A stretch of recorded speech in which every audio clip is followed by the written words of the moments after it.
Assalamualaikum warahmatullahi wabarakatuh.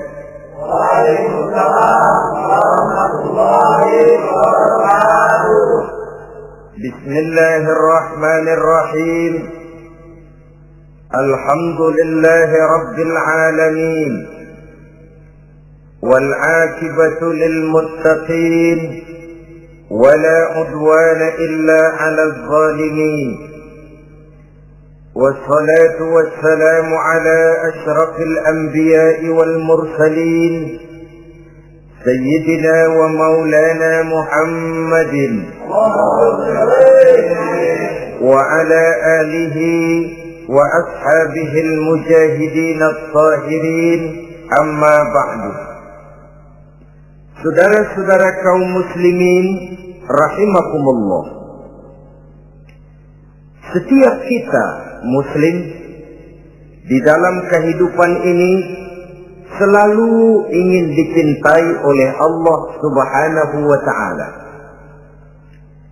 Dan tidak seorang pun di antara kita yang hidup ingin dimurkai oleh Allah Subhanahu wa taala. Jangankan lagi dimurkai Allah, dimarahi tetangga saja kita kadang-kadang sudah merasa tidak enak. Padahal bagaimanapun, kalau sekadar dimarahi tetangga, kita masih bisa menghindar, pergi atau pindah ke tempat lain. Tahun depan kita kembali lagi, barangkali sudah bisa berdamai. Tapi jikalau Allah yang murka kepada kita, padahal alam ini adalah miliknya belaka, rasanya kemana lagi langit tempat kita bernaung, dan kemana lagi bumi tempat kita berpijak. Setiap orang ingin dicintai Allah, tapi tidak setiap orang mau melakukan perbuatan-perbuatan yang kalau dikerjakannya Allah akan cinta kepadanya. Dan setiap orang tidak ingin dimurkai Allah, tapi orang kadang-kadang tanpa sadar melakukan perbuatan-perbuatan yang justru dimurkai oleh Allah Subhanahu wa taala. Pada pertemuan kali ini ingin saya sampaikan kepada hadirin satu hadis qudsi di mana Allah Subhanahu wa taala berfirman melalui lisan Nabi besar Muhammad sallallahu alaihi wasallam. Uhibbu salatan wa hubbi li salatin ashad. Aku cinta, kata Allah, kepada 3 macam golongan manusia, tapi aku lebih cinta lagi kepada yang 3 macam lagi. Jadi ada yang sekedar dicintai Allah, ada yang lebih lagi dicintai oleh Allah Subhanahu wa ta'ala. Siapa mereka? Mari kita ikuti satu persatu isi daripada hadis qudsi ini. Yang pertama, uhibbu ahlas safa. Aku cinta, kata Allah, kepada orang-orang yang pemurah. Aku cinta kepada orang-orang yang ringan tangan, mempunyai kepekaan sosial yang tinggi, gemar menolong orang yang memang memerlukan pertolongan. Aku cinta kepada orang-orang yang semacam itu. Saudara-saudara kaum muslimin rahimakumullah, di zaman sekarang ini, seiring dengan makin tajamnya persaingan hidup, makin tingginya tensi ekonomi, antara tenaga kerja yang masuk pasaran dengan lapangan kerja yang tersedia jauh dari memadai, gaya hidup orang semakin konsumtif, semakin individualis. Timbullah sikap hidup elu-elu, gua-gua. Kepekaan sosial mulai lentur dan luntur, tapi tidak terwujud di dalam kehidupan sehari-hari. Padahal agama mengajarkan Allah cinta kepada orang-orang yang bermurah tangan, gemar melakukan pertolongan, peka melihat penderitaan dan kesulitan orang lain, adalah Allah melebihkan rezeki sebagian kita dari yang lain. Dimaksudkan untuk saling tolong-menolong, bahu-membahu dan bantu-membantu. Sehingga dengan demikian, apa yang disabdakan Nabi dalam hadis, Ar-Rahimuna yarhamuhumur Rahman, irhamu ahlal ardi yarhamkum man fis sama. Orang-orang yang punya sifat belas kasih akan dikasihi oleh Allah Subhanahu wa ta'ala. Sayangi yang di permukaan bumi, nanti yang di langit akan sayang kepadamu, akan turun rahmatnya kepada kita bersama. Alangkah nikmatnya kehidupan ini, jikalau yang berkuasa menyayangi yang lemah lalu melindunginya, jikalau yang alim menyayangi yang awam lalu membimbingnya, jikalau yang kaya menyayangi yang miskin lalu mengulurkan tangan memberikan bantuannya, akan terciptalah rahmat dalam kehidupan. Tapi jikalau sebaliknya, yang berkuasa malah menindas dan menekan yang lemah, yang alim malah membodoh-bodohi yang memang sudah bodoh, sementara yang kaya menyantap yang miskin, akan terjadilah bala dan bencana dalam kehidupan. Bukan lagi rahmat yang turun, melainkan azab akan menimpa kita secara keseluruhan. Begitulah terdapat tirai halus yang memisahkan kita dari konsep ajaran agama kita yang luhur. Agama mengajarkan yadul ulya khairun min yadi sufla, bahwa tangan di atas lebih baik daripada tangan yang di bawah. Orang yang memberi lebih baik daripada orang yang menerima. Tapi yang kita praktekkan, kita selalu berada pada posisi tangan di bawah, menjadi umat yang manja, yang lemah, padahal bukan tidak punya potensi, tapi mungkin karena kita tidak pandai menginventarisir potensi. Kadang-kadang ada panitia pembangunan masjid, membangun masjid, meletakkan batu pertama sekaligus jadi batu terakhir. Setelah itu la yamutu wa la yahya, hidup tidak kelihatan geraknya, mati pun tidak ketahuan kuburannya. Masjid impoten, pesantren terbengkalai, majelis taklim terlunta-lunta, rumah sakit Islam tak kunjung selesai. Tidak adakah orang Islam yang kaya? Banyak. Tidak adakah orang Islam yang punya posisi kunci, posisi basah, posisi menentukan? Banyak. Secara jujur kita harus berkata, yang belum banyak ialah yang mau berbuat atas nama dan demi kepentingan agamanya. Kita juga bukan tidak punya potensi.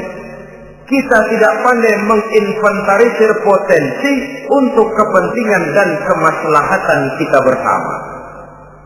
Saudara-saudara kaum muslimin rahimakumullah. Dengan demikian, kita bisa lihat dalam kehidupan sehari-hari di masjid misalnya. Itu kalau hari Jumat kadang-kadang kita sengaja mau berangkat sholat Jumat tidak bawa uang. Maka yang paling lancar di masjid, kotak. Saudara boleh lihat kotak itu.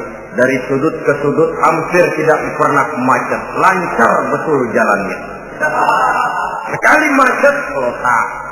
50. 100. Wajar kalau masjid-masjid kita lalu impoten. Bagaimana akan mengadakan kegiatan kalau tidak ada dana?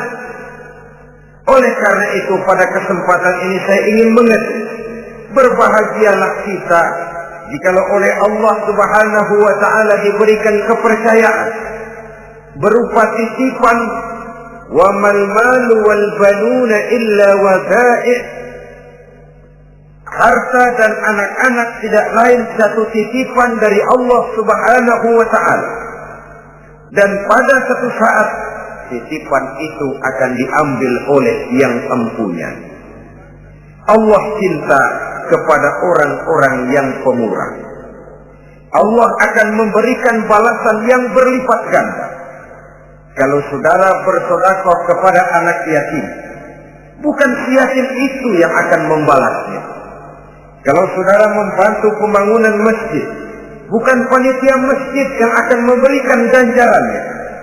Kalau saudara membangun pondok pesantren, bukan kiai yang punya pesantren yang akan memberikan balasannya.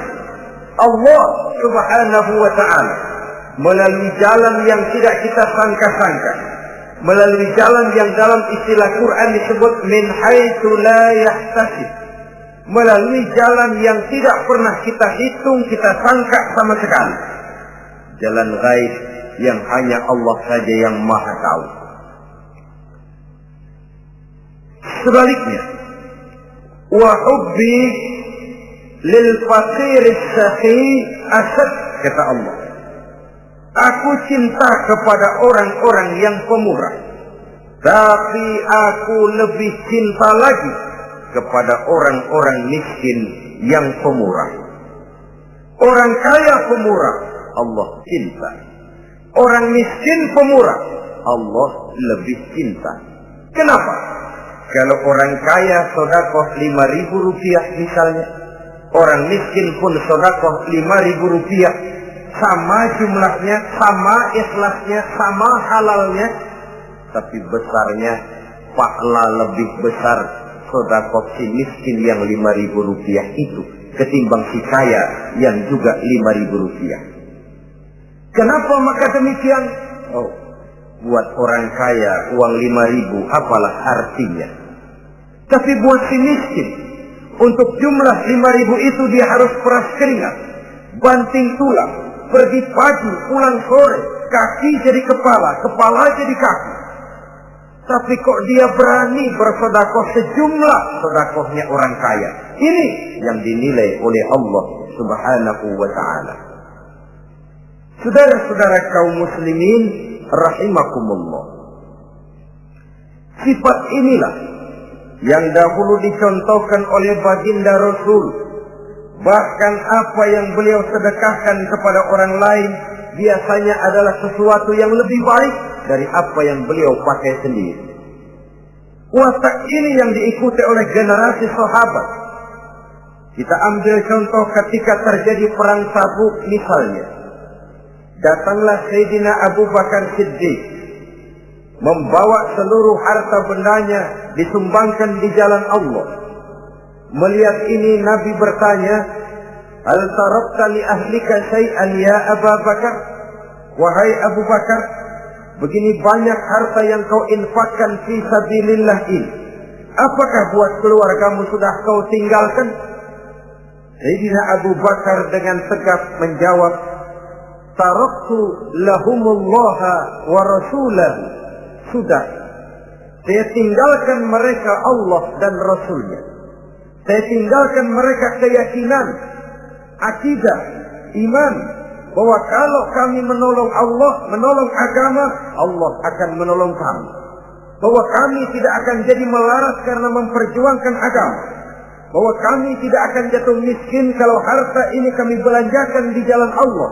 Kami tinggalkan keyakinan itu kepada anak-anak dan istri di rumah. Sementara harta yang ada seluruhnya kami bawa kemari. Keyakinan yang dimiliki oleh Sayyidina Abu Bakar Siddiq di zaman sekarang ini sudah merupakan keyakinan yang sangat langka. Kita belum yakin benar akan kebenaran janji Allah, sehingga dengan demikian timbullah keraguan-raguan. Apa iya kalau saya belanjakan uang ini di jalan Allah akan ada balasannya? Apa iya kalau uang ini saya gunakan untuk melaksanakan ibadah akan datang balasannya? Padahal dalam hadis qudsi Allah menjanjikan, ana inda zanni abdi bi. Aku ini, kata Allah, bagaimana menurut persangkaan hambaku saja kepadaku. Kalau dia sangka baik, insya Allah baik datangnya. Kalau dia sangka tidak, aku bagaimana menurut sangka hambaku kepadaku. Itulah sebabnya dalam segala hal kita harus husnuzan, berbaik sangka kepada Allah Subhanahu wa ta'ala. Saudara-saudara kaum muslimin rahimakumullah. Inilah golongan pertama kekasih Allah. Orang-orang yang dicintai Allah. Orang-orang yang pemurah, yang sadar bahwa harta hanya sekadar titipan dari Allah Subhanahu wa ta'ala.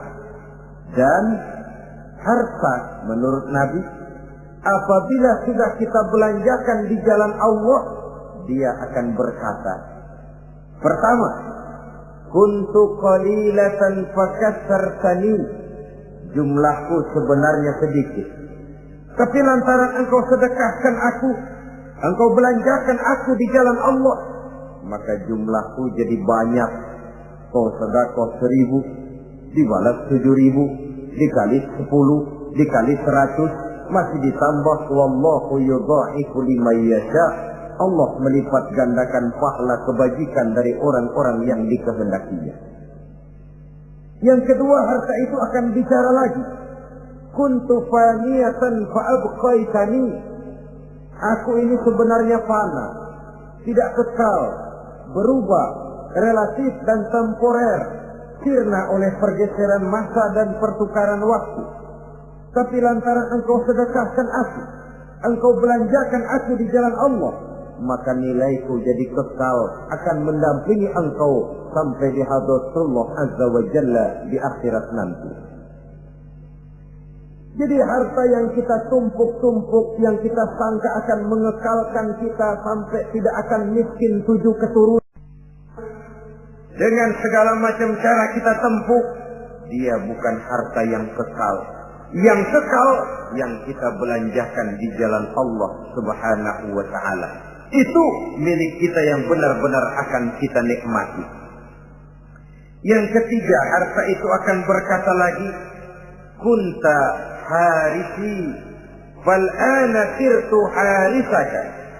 Dahulu kamulah yang menjaga saya, tapi sekarang setelah saya sedekahkan, setelah engkau sedekahkan aku, setelah engkau belanjakan aku di jalan Allah, bukan engkau lagi yang jaga aku, kata si harta, akulah yang akan menjagamu. Di dunia orang yang rajin sedekah-sedekahnya itu menolak bala, terhindar dari segala bencana dan musibah. Sementara di akhirat sedekahnya itu akan menjadi dinding yang menjaga dia dari jilatan api neraka. Demikian harta yang sudah kita infakkan, kita belanjakan, kita sedekahkan di jalan Allah itu akan menjadi pejaga kita. Sehingga Nabi menyatakan, inna sadaqatal mar'il muslim tazidu fil umri wa tadfa'u mitatas su'i. Sesungguhnya sedekahnya seorang mukmin dapat menambah umur panjang dan menyelamatkan seseorang dari mati secara su'ul khatimah. Marilah kita melihat bahwa agama ini memerlukan kita, bahwa umat ini mengharapkan pengorbanan kita. Dengan segala kemampuan yang ada pada diri kita, mari kita menyadari bahwa harta kita yang benar-benar milik kita, sesungguhnya yang sudah kita belanjakan di jalan Allah Subhanahu wa ta'ala. Saudara-saudara kaum muslimin rahimakumullah, inilah golongan pertama. Golongan yang kedua yang dicintai oleh Allah Subhanahu wa ta'ala, uhibbul mutawadhi'in.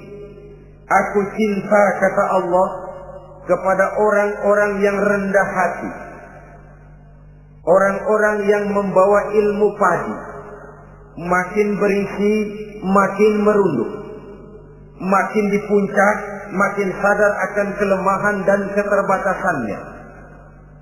Aku cinta kepada orang-orang yang rendah hati. Adalah satu sifat dari Rasulullah sallallahu alaihi wasallam yang diriwayatkan oleh Imam Abu Ja'far Al-Barzanji misalnya dalam rawi Barzanjinya, wa kana sallallahu alaihi wasallam syadidal haya'i wat tawaqu. Adalah Rasulullah sallallahu alaihi wasallam seorang yang sangat pemalu dan sangat rendah hati. Tawadu, tidak melonjak menjadi angkuh dan sombong. Walaupun beliau adalah asyraful anbiya wal mursalin, nabi dan rasul termulia, imamul muttaqin, imamnya orang-orang yang bertakwa, rahmatan lil alamin, diutus sebagai rahmah bagi seluruh alam, tapi tawaduknya demikian luar biasa. Ketika beliau terusir dari Makkah, kita bisa membayangkan meninggalkan kampung halaman, meninggalkan keluarga yang berbeda akidah, hijrah ke Madinah. Tapi pada lain kesempatan, ketika beliau dengan bala tentaranya masuk ke kota Mekah, dan orang-orang kafir Quraisy yang kita kenal dalam peristiwa Fathu Makkah itu, gentar hati mereka, sembunyi di dalam rumahnya masing-masing. Mereka masih ingat beberapa tahun yang silam, dikala Nabi Muhammad dan para sahabatnya dikejar-kejar, terusir dari Mekah hijrah ke Madinah. Sekarang Rasul kembali ke Mekah dengan segala keperkasaan bala tentaranya. Mereka berpikir, andai kata Muhammad mau saja membalas dendam, habis kita ini, habis, tidak akan tersisa. Dahulu dia kita caci maki, dahulu dia kita usir, dahulu dia kita kejar-kejar untuk kita bunuh. Sekarang kita tidak berdaya. Muhammad dengan perkasa, dengan bala tentaranya yang gagah sekarang masuk ke kota Mekah. Apa yang harus kita lakukan? Mereka menunggu dan menunggu. Dan Nabi dengan gagah masuk ke kota Mekah bersama bala tentaranya. Apa ucapan yang pertama beliau lontarkan? Pembalasan dendam? Tidak. Mencari orang-orang yang dulu mengejar, memusuhi, mengancam akan membunuhnya? Tidak. Beliau tidak teriak-teriak, mana itu Abu Jahal, mana itu Abu Lahab, mana itu Abu Sufyan, mana itu dulu orang-orang yang memusuhi saya dan sahabat saya, ayo keluar kalau berani, ha? Tidak. Pidato ucapan pertama yang keluar dari bibir yang mulia itu sungguh di luar perkiraan kufar Quraisy. Apa jawab Nabi? Pidato Nabi, al-yauma yaumul marhamah. Tuan-tuan para Quraisy, tidak usah khawatir. Hari ini adalah hari yang penuh kasih sayang. Saya masuk ke kota Makkah semata-mata untuk menunaikan ibadah. Tidak akan ada balas dendam. Tidak akan ada pertumpahan darah. Siapa yang masuk ke Masjidil Haram dia aman. Siapa yang masuk ke Masjidil Haram dia tenang, tidak akan diganggu barang sedikit pun. Bersih hatinya dari balas dendam. Tidak ada watak untuk menunjukkan kepongahan pada beliau berada di puncak kejayaan. Tidak. Ini yang disebut sadidul haya wa tawadhu. Sangat rendah hati. Tidak melonjak menjadi angkuh dan sombong lantaran keberhasilan yang pernah dicapainya. Uhibbul mutawadhi'in. Aku cinta kepada orang-orang yang rendah hati. Makin berkuasa, makin rendah hati. Makin berilmu, makin rendah hati. Makin kaya, makin tawadhu. Wa hubbi lil ghaniyil mutawadhi asad. Tetapi kata Allah, aku lebih cinta lagi kepada orang-orang kaya yang rendah hati. Orang miskin tidak sombong, Allah cinta. Orang kaya tidak sombong, Allah lebih cinta. Sebabnya apa? Rasa-rasanya kalau ada orang miskin tidak sombong, memang sudah harusnya. Tapi kalau ada orang kaya, apa saja dia punya. Kebunnya ada di mana-mana, kendaraannya sejumlah keluarganya, uangnya, depositonya ada di berbagai bank, pabriknya banyak. Apa saja dia punya, tapi tidak sombong, tawadhu. Ini yang lebih dicintai oleh Allah Subhanahu wa Ta'ala. Saudara-saudara kaum muslimin rahimakumullah. Oleh karenanya hadis qudsi ini menanamkan kesadaran kepada kita bersama bahwa yang pantas untuk sombong hakikatnya cuma Allah saja. Itu sebabnya salah satu asmaul husna Allah disebut al-mutakabbir. Kalau Allah sombong, wajar, karena memang tidak ada Tuhan lain selain Allah. Alam dan seluruh isinya adalah miliknya belaka. Tidak ada satupun yang bisa mengklaim. Al-mutakabbir huwallah. Yang pantas sombong hanya Allah subhanahu wa ta'ala. Saudara-saudara kaum muslimin rahimakumullah. Yang ketiga, orang yang dicintai oleh Allah subhanahu wa ta'ala, uhibbut taibin. Aku cinta kepada orang-orang yang bertaubat. Kepada orang-orang yang apabila berbuat kesalahan, dia segera sadar.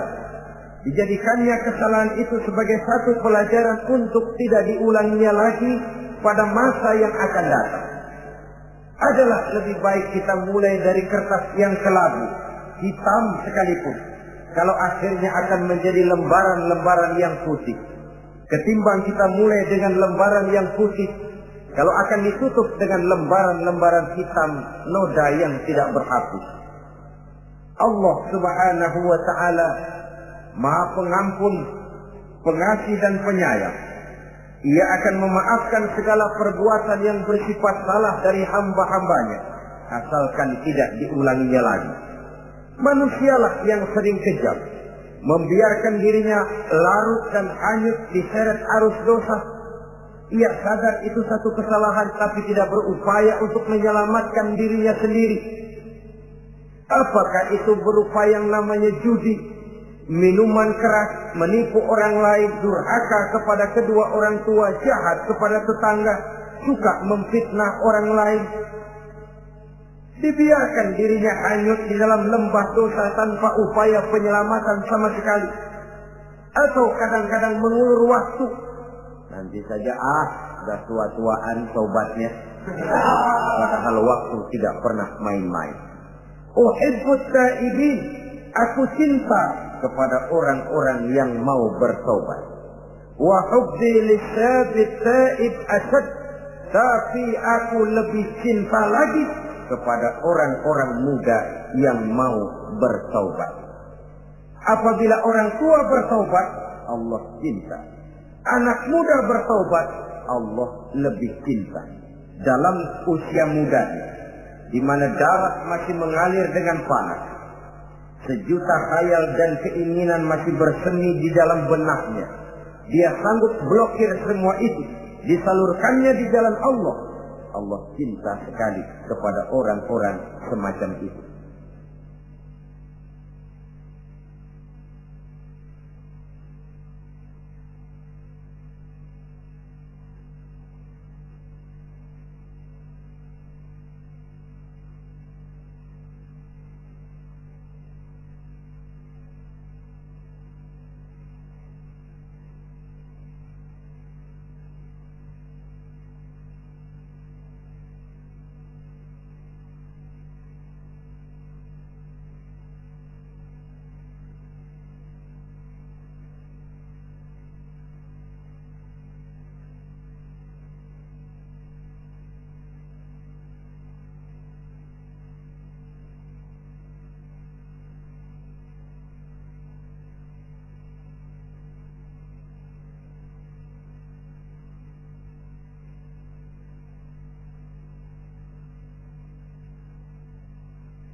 Saudara-saudara kaum muslimin rahimakumullah.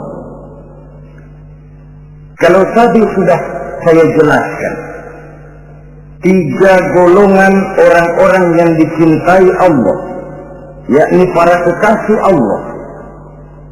Orang-orang yang pemurah, gemar memberikan pertolongan. Kemudian yang kedua, orang-orang yang rendah hati. Dan yang ketiga adalah orang-orang yang suka bertaubat. Maka kemudian hadis qudsi ini dilanjutkan oleh Allah Subhanahu wa ta'ala dengan menjelaskan lawanan dari 3 golongan tadi. Kalau 3 golongan tadi adalah orang-orang yang dicintai Allah, maka 3 golongan yang berikutnya adalah mereka yang dibenci, dimurkai oleh Allah Subhanahu wa ta'ala. Siapa mereka? Jumlahnya juga 3, lawanan dari yang 3 tadi pertama. Yang pertama, saudara-saudara, abghadul bukhala, aku benci, kata Allah, kepada orang-orang yang bakhil, orang yang kikir, orang yang diberikan amanah berupa harta, lalu tidak tersentuh hatinya melihat kesulitan dan penderitaan orang lain. Tetangganya meratap dan merintih kelaparan, sementara ia dengan tenang berpangku tangan, padahal ada kelebihan rezekinya.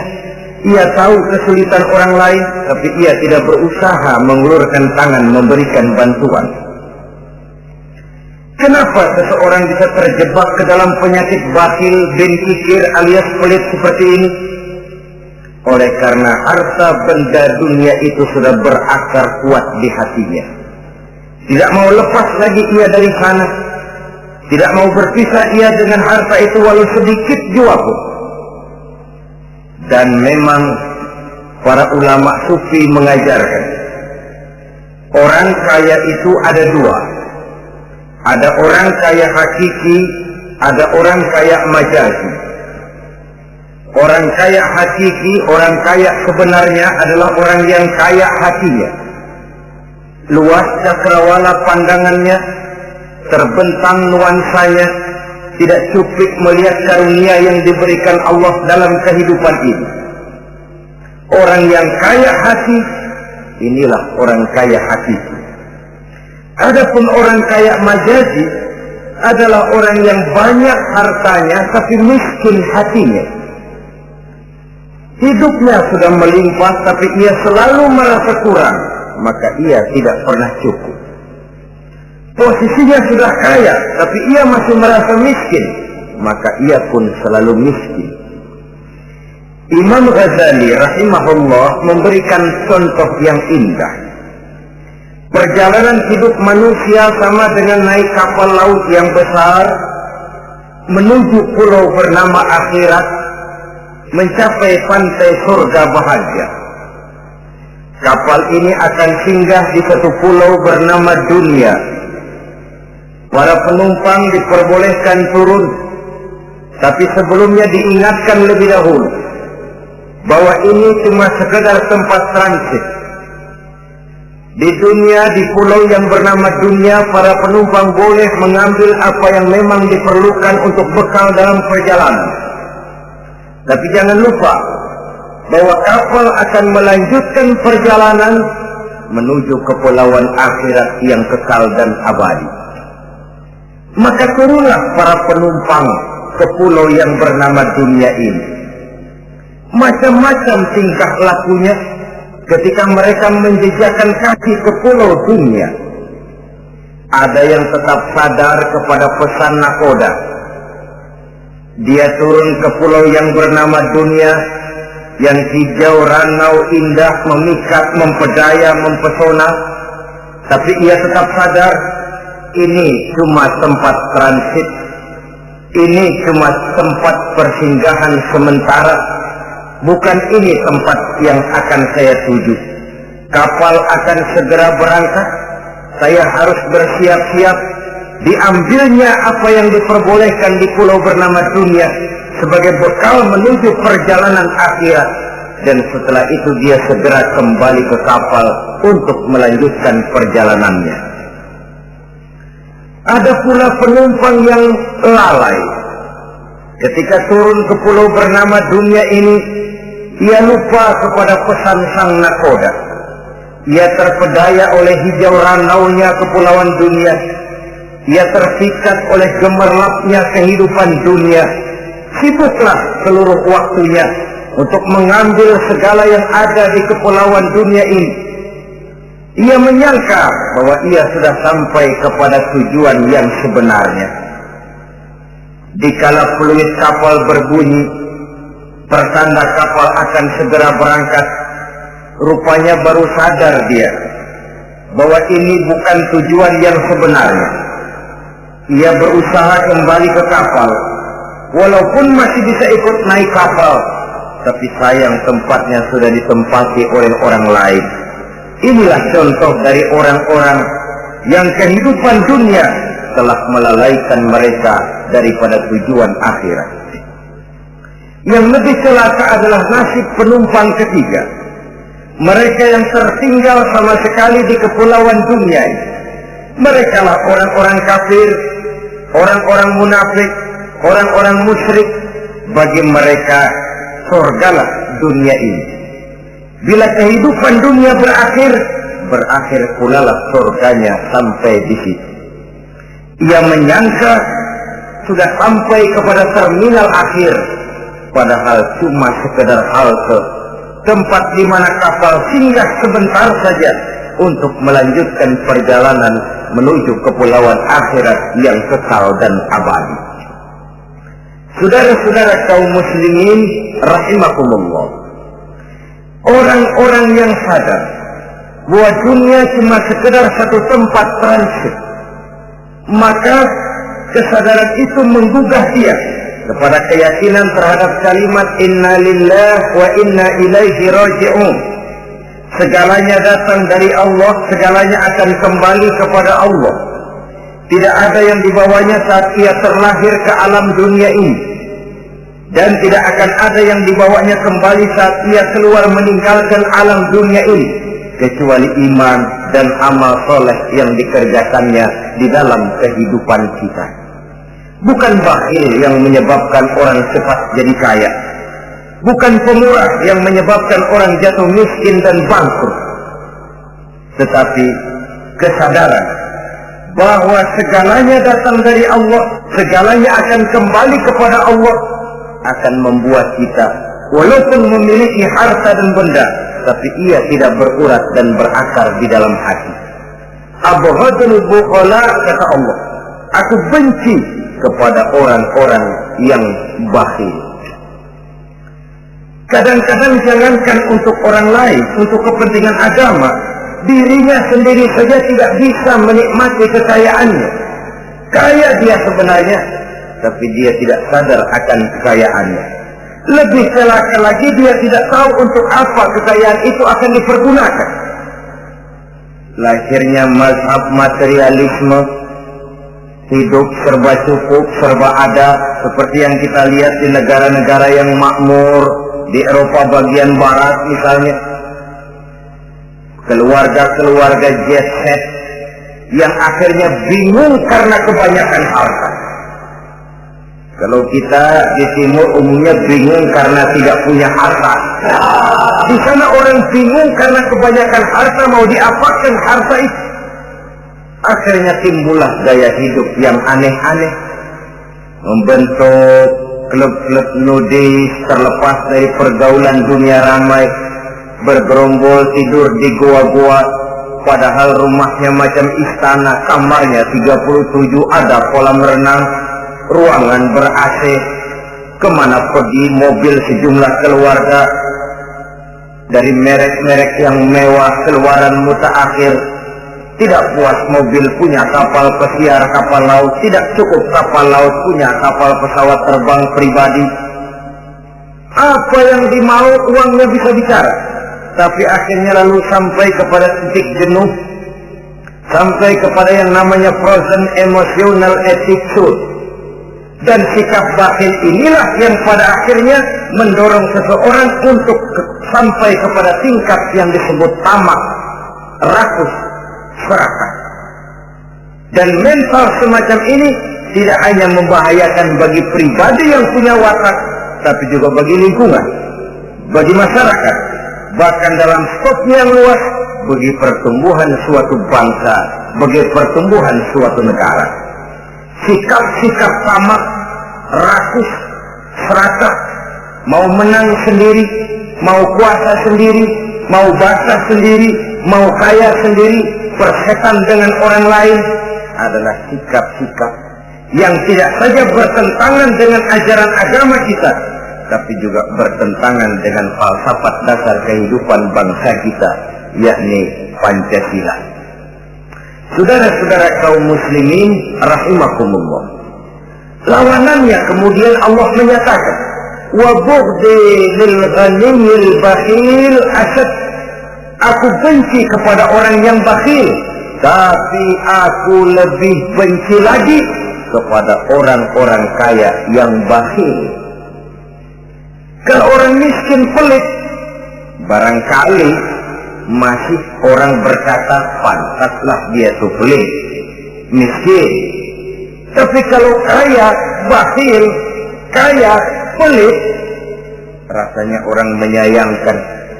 Apa saja dia punya, tapi bakhil, pelit, tidak sadar bahwa itu adalah amanah Allah yang satu saat akan dimintakan pertanggungan jawab di padang mahsyar nanti. Inilah golongan pertama yang dibenci oleh Allah Subhanahu wa ta'ala. Golongan yang kedua, abghadul mutakabbirin, aku benci kepada orang-orang yang sombong. Baik sombong oleh karena kekuatan, wewenang, jabatan.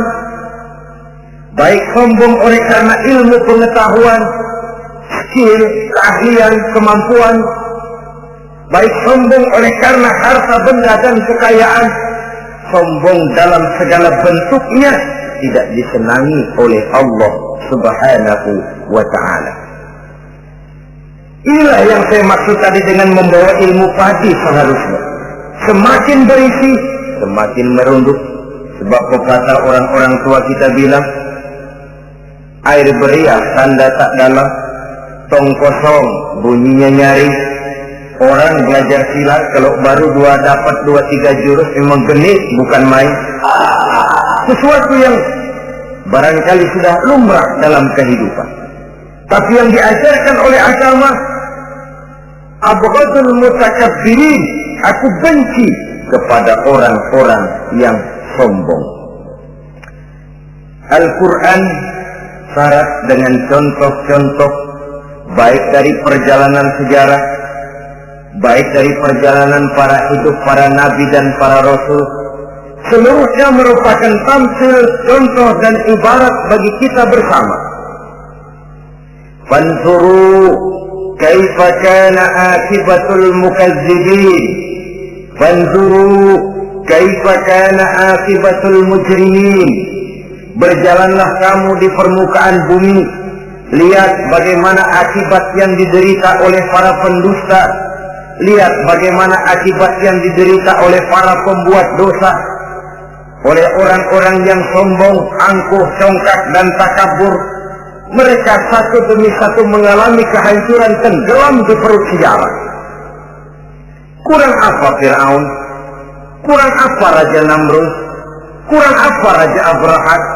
Tentaranya gagah perkasa, kekuasaannya luas, istananya megah dan besar, pengawalnya gentayangan di mana-mana, intelnya selalu siap siaga menjaga keamanan. Sang raja diraja, entok waktu berputar masa beredar, tenggelam oleh perputaran waktu dan peredaran zaman. Tidak ada satu keabadian dalam kehidupan ini. Akankah kita melahirkan Fir'aun kelas baru, Namrud di zaman modern, Abrahat gaya kini, yang semakin berada di puncak kekuasaan semakin lupa diri dan lupa daratan, menjadi orang yang hanya mau benar sendiri, adil sendiri, makmur sendiri, tidak peduli menari di atas bangkai dan penderitaan orang lain? Akankah kita melahirkan korun-korun gaya baru yang sombong oleh karena harta kekayaan yang berlipat ganda? Ataukah kita akan melahirkan barsisul abid gaya baru yang sombong oleh karena ilmu pengetahuan yang dimilikinya? Marilah kita menyadari al-mutakabbir huwa Allah, yang pantas, boleh dan sombong, wajar untuk sombong cuma Allah subhanahu wa ta'ala. Abghadul mutakabbirin, aku benci kepada orang-orang yang sombong. Saudara-saudara kaum muslimin rahimakumullah, lawanannya kata Allah, selebihnya wa bughdi lil faqiril mutakabbir asad, tetapi kata Allah, aku lebih benci lagi kepada orang miskin yang sombong.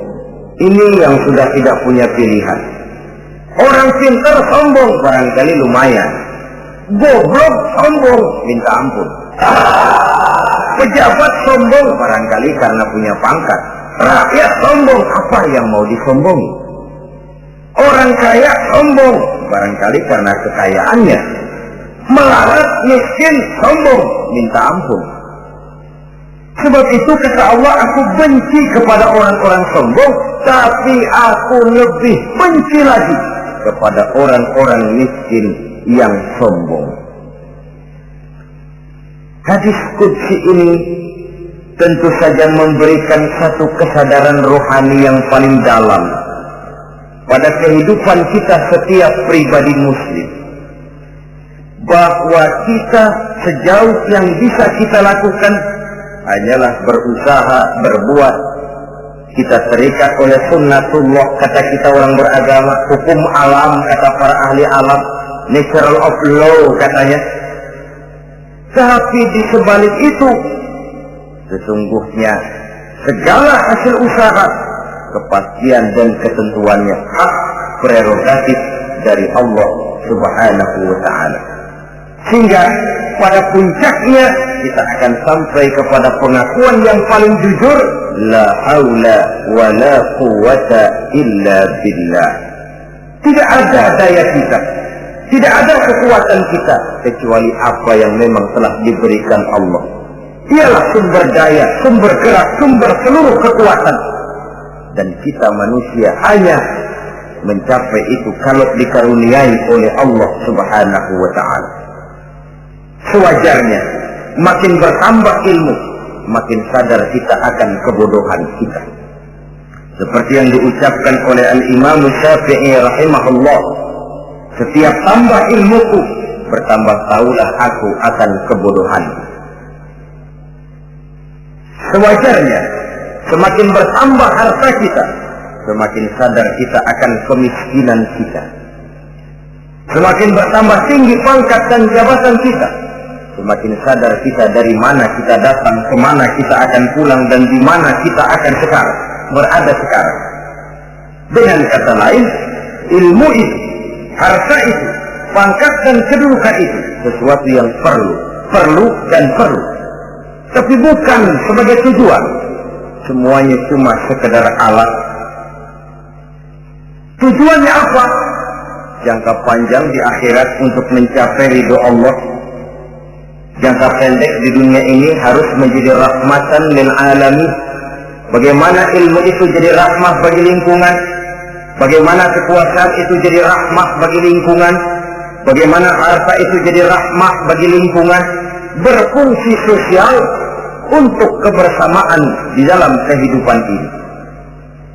Saudara-saudara kaum muslimin rahimakumullah, inilah golongan kedua yang dimurkai oleh Allah subhanahu wa ta'ala.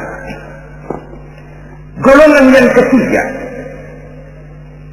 abghadul fasad, aku benci kata Allah kepada orang-orang yang berhati keras, berhati batu, tidak mempan nasihat, baik nasihat itu datang dari Allah, baik nasihat itu datang dari orang lain, baik nasihat itu datang dari dalam dirinya sendiri atau bernasihat yang dipandangnya, yang dilihatnya dalam segala gerak kehidupan.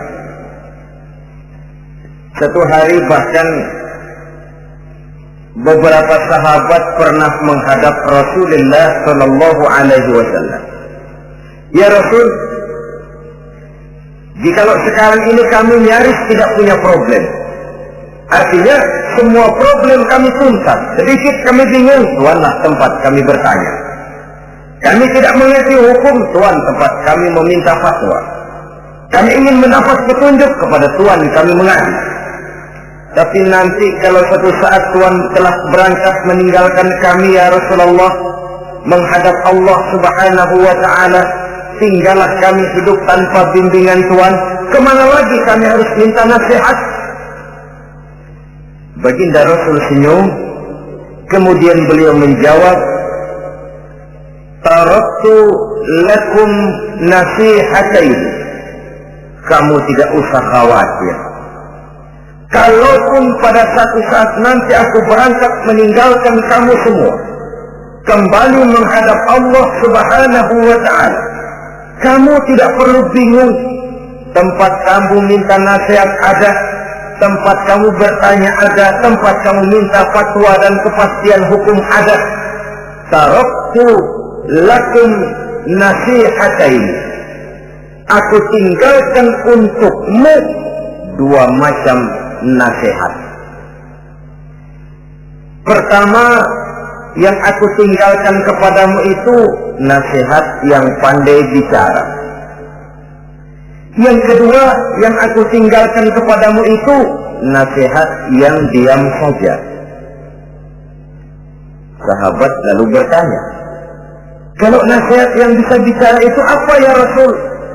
Beliau menjawab, Al-Quranul Karim.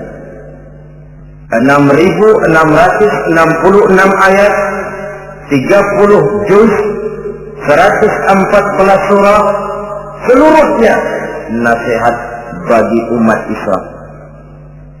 Apapun yang akan kau kerjakan, kemanapun kau akan pergi, bertanyalah kepada Al-Quran, minta nasihatnya. Bertanya langsung? Tentu tidak. Bertanya kepada Al-Quran artinya fas'alu ahla dzikri in kuntum la ta'lamun. Jikalau kamu memang tidak mengerti, bertanyalah kepada yang mengerti. Yang mengerti Al-Quran tentu tidak lain para ulama, para kiai, para asatidz, guru-guru yang mengaku kita di majelis taklim. Nasihat yang pandai bicara, Al-Quranul Karim. Kemanapun saja kaki akan kita langkahkan, ke arah manapun bumi yang akan kita tuju, mintalah lebih dahulu nasihat Al-Quranul Karim. Usaha apapun yang akan kita lakukan, mintalah nasihat kepadanya. Itu nasihat yang pandai bicara. Lalu sahabat bertanya lagi, kalau nasihat yang diam saja itu apa ya Rasul? Beliau menjawab, nasihat yang diam saja itu maut. Diam saja dia, tidak bicara, tapi pasti datangnya. Dan itu jadi nasihat. Kalau sekarang kau menyolatkan orang lain, apa tidak mungkin besok kau disolatkan orang? Kalau hari ini kau antar jenazah temanmu ke liang lahat, entah tahun depan, bulan depan, minggu depan, entah 5-10 tahun yang akan datang, bukankah kau yang akan diantar ke liang lahat? Kau tengoklah temanmu itu, matanya masih ada tapi sudah tidak sanggup lagi melihat. Jangankan melihat, digerakkan saja pun sudah tidak bisa. Telinganya belum kemana-mana tapi sudah tidak mampu lagi mendengar. Kakinya masih cukup tapi sudah tidak mampu untuk dipakai berjalan. Tangannya masih ada tapi tidak ada lagi yang bisa dipegangnya. Apa yang kurang kalau sudah demikian? Kau tumpuk harta kekayaan untuk 7 turunan, kau sangka kau tidak akan mati karena itu. Kau ingin selalu berada di puncak, padahal hidup ini mendaki dan menurun. Ini seluruhnya merupakan nasihat. Orang yang hatinya keras tidak mempan nasihat yang datang dari Allah Quran dan mau. Nasihat yang datang dari orang lain, kadang-kadang diberikan nasihat, lebih pandai dia berkilah, lebih pandai dia berkelit, lebih pandai dia berjawab. Orang yang memberi nasihat baru bicara satu, dia sudah 10. Nasihat yang datang dari orang lain tidak juga bisa menyentuh hatinya. Atau nasihat yang timbul dari dalam dirinya sendiri. Kulit yang mulai berkerut, uban yang mulai bertabur, gigi yang permisi satu demi satu. Itu kan seluruhnya merupakan nasihat. Tapi orang yang hatinya keras, kasar, istilah kita barangkali sudah kulit, badak, muka, tembok, kuping, kebo, masuk dalam golongan khatamallahu ala qulubihim. Allah sudah tutup cap, Allah stempel hati mereka, tidak masuk lagi nasihat. Na'udzubillah summa na'udzubillah. Beruntung kita kalau oleh Allah ini diberikan hati yang lembut, peka, mudah menerima kebenaran, tidak tertutup terhadap kebenaran. Walaupun kebenarannya itu datang dari seorang budak yang hitam legam. Karena memang agama mengajarkan khudil hikmata wa la yadurruka min ayyi wi'ain kharajat. Ambillah hikmah, ambillah kebenaran, tidak usah terlalu kau pedulikan dari mana sumbernya. Asal itu merupakan kebenaran, jadikan sebagai nasihat di dalam kehidupan.